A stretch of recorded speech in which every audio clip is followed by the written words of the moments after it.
Hello नमस्कार आदाब में दोस्तों, इजराइल की राजधानी तेल अवीव की गलियों में बरसते ईरानी क्लस्टर बम, मलबे में तब्दील होती रिहायशी इमारतें और एक तरफ डोनाल्ड ट्रंप कह रहे हैं कि वो जंग जीत चुके हैं, तो दूसरी तरफ ईरान उनकी तस्वीर मिसाइलों पर चिपकाकर उन्हें बेवकूफ बता रहा है। क्या कंगला पाकिस्तान वाकई सुपर पावर अमेरिका और ईरान के बीच शांति दूत बन सकता है, बन गया है? और हमारे देश में क्या हो रहा है? कहीं जासूस पकड़े जा रहे हैं, कहीं बेटियों के साथ दरिंदगी हो रही है, तो कहीं गैस की किल्लत को छुपाने के लिए मिट्टी के चूल्हे के फायदे गिनाए जा रहे हैं। दोस्तों, अब आज की अब तक की 27 बड़ी अपडेट्स में देखिए वो सच जो न्यूज चैनलों के शोर में कहीं दब गया है। तैयार हो जाइए क्योंकि अगले कुछ मिनट आपको हिलाकर रख देंगे और अब तक की देश की और दुनिया की सारी 27 अपडेट आपके सामने लेकर आया हूं। दोस्तों, बस आखिर तक देखिएगा जरूर। तो शुरुआत करते हैं इजराइल की राजधानी तेल अवीव से। इस वक्त शमशान जैसी दिखने लगी है। ईरान के ताजा मिसाइल हमले ने रिहायशी इलाकों को निशाना बनाया है। इजरायली मीडिया और आपातकालीन सेवाओं के मुताबिक कम से कम 3 इमारतें पूरी तरह ध्वस्त हो गई हैं। मलबे के नीचे लोगों की दबे होने की आशंका है। दोस्तों, अकेले तेल अवीव में 16 लोगों की मौत की खबर है, जबकि बेन ब्राक इलाके में 23 साल के युवक और एक मासूम शिशु समेत 7 लोग घायल हो गए हैं। IRGC ने इस हमले का फुटेज जारी कर दुनिया को दिखा दिया कि उनके वॉरहेड अब सीधा इजराइल के बेडरूम तक पहुंच रहे हैं। राजनीति का दोहरापन देखिए। एक तरफ ट्रंप ने तेहरान के साथ बातचीत के बाद 5 दिन के सीज फायर का ऐलान किया था, लेकिन उसी दौरान इजराइल ने तेहरान के इस्फान और खुर्रम शहर के एनर्जी प्लांट्स को निशाना बनाया, जिसके बाद अभी ईरान ने तेल अवीव में हमला किया, जो मैंने आपको भी बताया है। जो इतना ही नहीं, अमेरिका के उकसावे पर अब कुवैत भी इस आग में कूद गया है। कुवैत के मिलिट्री बेस से ईरान पर ATACMS मिसाइलें दागी गई हैं। ईरान ने चेतावनी दी है कि अब वो कुवैत की गेंद का चबूतरा बना देगा। क्या ये सीज फायर सिर्फ ईरान को धोखे में रखने की एक चाल थी? ईरान झुकने को तैयार नहीं है। उनके सैन्य प्रवक्ता ने साफ कहा है, जब तक पूरी की पूरी जीत नहीं मिलती हम लड़ेंगे। लेकिन इस जंग में ईरान का ट्रोलिंग लेवल अलग ही स्तर पर चल रहा है। दोस्तों, सुबह ट्रंप कहते हैं कि ईरान से अच्छी बात हुई है और 1 घंटे बाद ही ईरान अपनी मिसाइलों पर ट्रंप के पोस्टर लगाकर उन पर लिख देता है कि बेवकूफ ट्रंप, हॉर्मुज खोलने में मेरी मदद करो। ये जंग सिर्फ गोलों की नहीं बल्कि ईगो और अपमान की भी बन चुकी है। इजराइल के कब्जे वाले वेस्ट बैंक में भी 4 फिलिस्तीनी महिलाओं की जान गई है। दोस्तों, इस बीच हॉर्मुज की पहली तस्वीर सामने आई है, जहां दुनिया के अनगिनत जहाज फंसे हुए। ये जहाज सिर्फ सामान नहीं बल्कि दुनिया की अर्थव्यवस्था का गला घोट रहे हैं। ओवल ऑफिस से ट्रंप का बयान आता है, हम ईरान से जंग खत्म करने जा रहे हैं क्योंकि हम ये जंग जीत चुके हैं। लेकिन क्या वाकई ऐसा हुआ है? To end it? Well, I think we're going to end it. I can't tell you for sure. I don't like to say this. We've won this. This war has been won.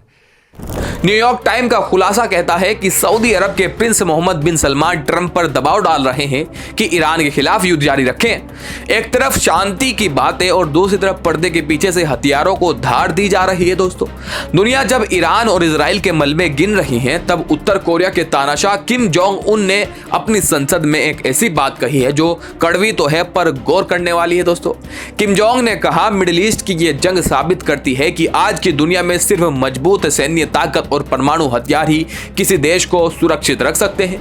उन्होंने गर्व से कहा कि हमारा परमाणु हथियार रखने का फैसला 100% सही है। यानी किम जोंग अब दुनिया को बता रहे हैं कि अगर आपके पास एटम बम नहीं है तो अमेरिका और इजराइल आपके बिजली घर फूंकने में एक पल की भी देरी नहीं करेंगे। युद्ध के मैदान से दूर समुद्र की गहराइयों में चीन अलग ही खेल खेल रहा है। दोस्तों, दर्जनों चीनी रिसर्च जहाज दुनिया के रणनीतिक महासागरों का नक्शा यानी मैपिंग तैयार कर रहे हैं। आधिकारिक तौर पर तो ये खनिज और मछली पकड़ने के लिए नहीं है, लेकिन नौसेना विशेषज्ञों का मानना है कि ये डेटा भविष्य में पनडुब्बी युद्ध यानी सबमरीन बैटल्स के लिए तैयार किया जा रहा है। दोस्तों, वहीं ईरान ने श्रीलंका को अपना पक्का दोस्त बताते हुए तेल और जरूरी का सामान की सप्लाई का भरोसा दिया है। चीन और ईरान का यह गठबंधन अमेरिका की नींद उड़ाने के लिए काफी है। अब जरा इस खबर पर भी गौर कीजिए और अपनी हंसी रोकिए। खबर है कि अमेरिका के उपराष्ट्रपति JD वेंस ईरान से बातचीत के लिए पाकिस्तान रवाना हो रहे हैं। ट्रंप ने खुद शहबाज शरीफ के ट्वीट का स्क्रीनशॉट शेयर किया, जिसमें शहबाज शरीफ कह रहे हैं कि हम अमेरिका और ईरान के बीच मीटिंग कराने के लिए तैयार हैं। ये हमारे लिए सम्मान की बात होगी। जिस देश की अपनी अर्थव्यवस्था वेंटिलेटर पर है, वो अब सुपर पावर की वो रुकवाने का ठेका ले रहा है। हमारे लिए ये सोचने वाली बात है कि बड़े बड़े दावे करने वाले विश्व गुरु को छोड़कर ट्रंप ने पाकिस्तान को ये जिम्मेदारी क्यों दी है? क्या ये भारत की कूटनीतिक हार नहीं है? भारत में एलपीजी गैस का भीषण संकट है, सिलेंडर के दाम आसमान छू रहे हैं, लेकिन सरकार के इकोसिस्टम ने इसका इलाज ढूंढ लिया है।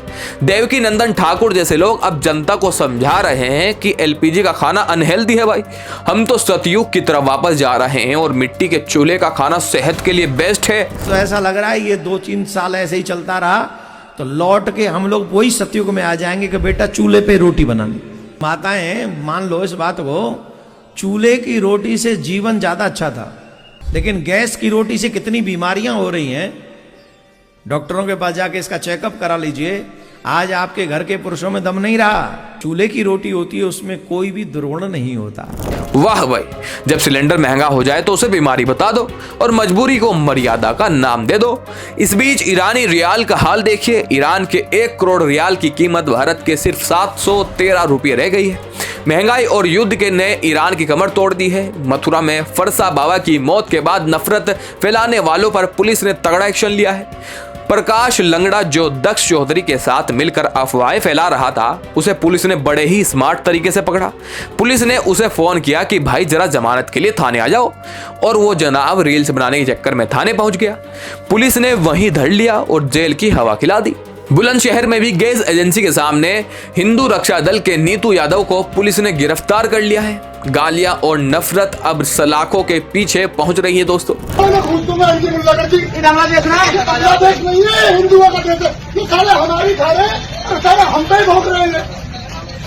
सोशल मीडिया पर भक्ति के नाम पर कैसे ड्रामा होता है, इसका उदाहरण माधवी लता ने पेश किया है। वो एयरपोर्ट के प्रेयर रूम में कैमरा लेकर घुस गई और जानबूझकर मुस्लिम महिलाओं के पास जाकर जोर जोर से प्रार्थना करने लगी।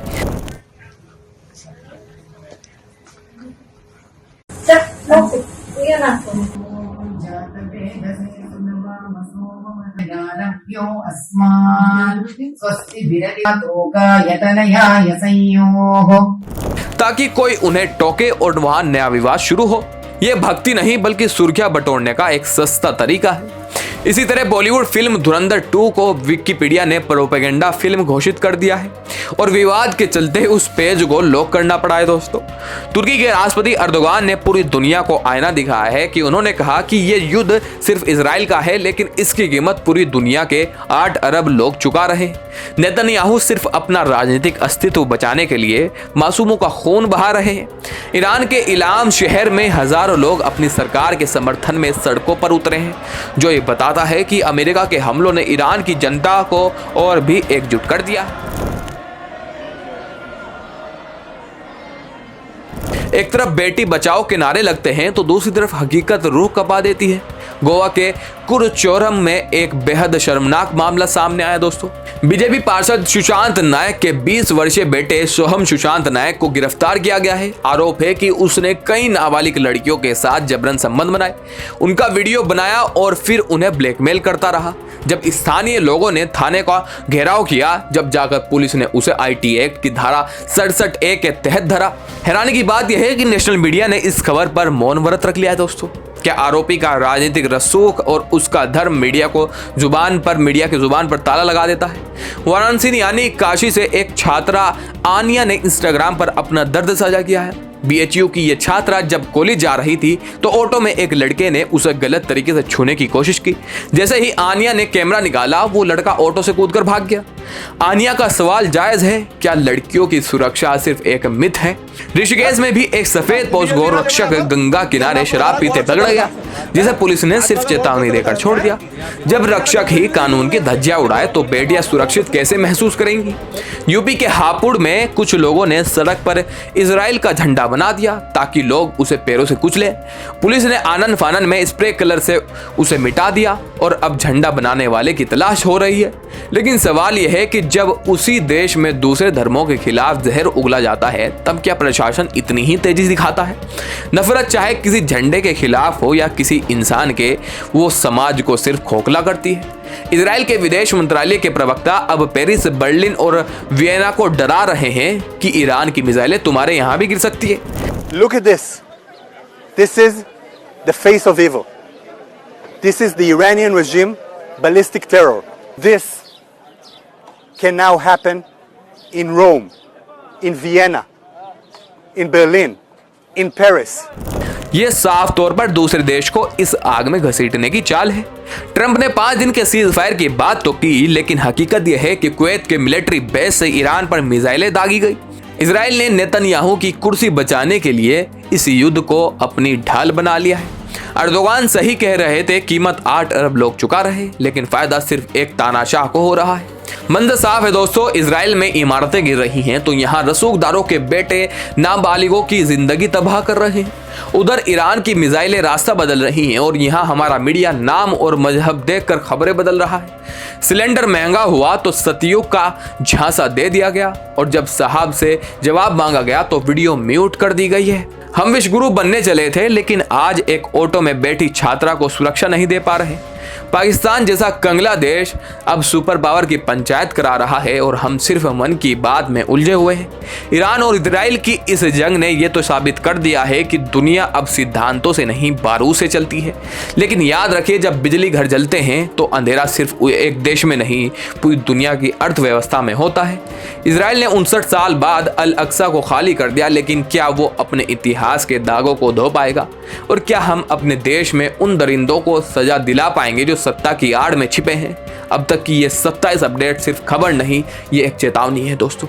अगर हम आज भी नहीं जागे तो कल सिर्फ मलबे और पछतावे के सिवा कुछ नहीं बचेगा। अगले 24 घंटे तय करेंगे कि इस्लामाबाद की वो गुप्त मीटिंग दुनिया को सुकून देगी या ट्रंप का अल्टीमेटम महाविनाश का बटन दबा देगा।